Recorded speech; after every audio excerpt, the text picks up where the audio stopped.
You're watching World Insight, still to come on our special program today.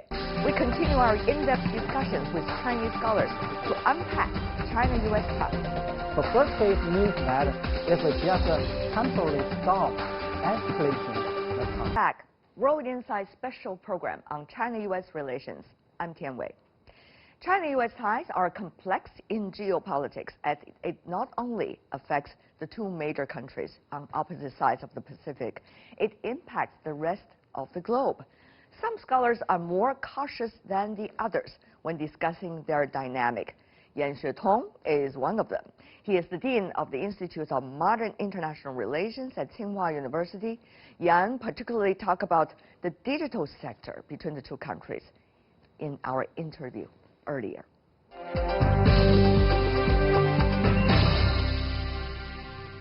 The competition on the invention of the digital technology will become the core of the China-U.S. rivalry. And U.S. already started the decoupling strategy and try to stop any possible connection with China, which may help China to improve the digital technology. And so for China, from my understanding, also China already and gave the special emphasis on the independent research on the digital technology. Are we going to see a later realization that maybe standards is still good for everyone? Or are we going to see immediate divisions of standards and also practices? Even you have only one universal system, it will definitely controlled by the strongest country, the strongest digital country. And that means the U.S. dominated the system, and everyone uses GPS, and then what U.S. controls everyone. But now people realize, well, it's cheaper, but it's very dangerous.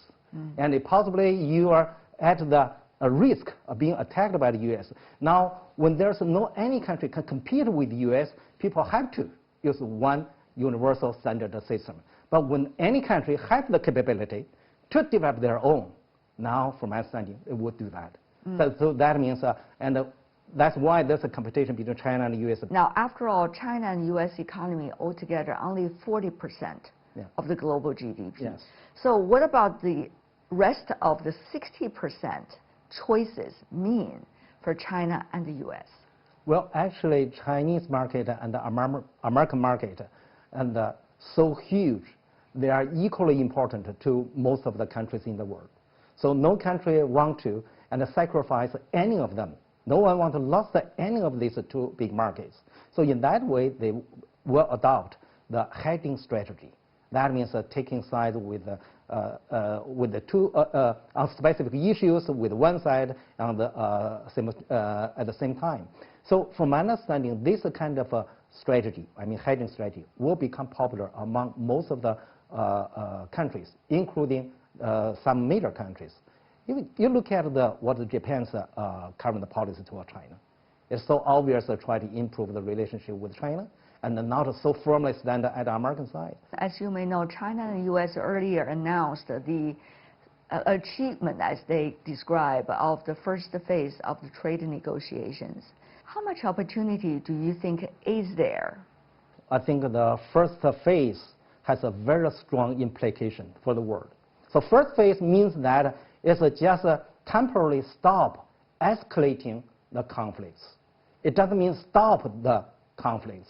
The conflicts will continue, and the conflict will continue to escalate.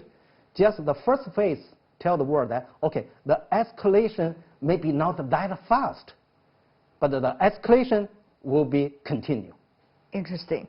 Always a pleasure talking to you, Professor Yan Xuetong. What a pleasure. Thank you so much. Thank you.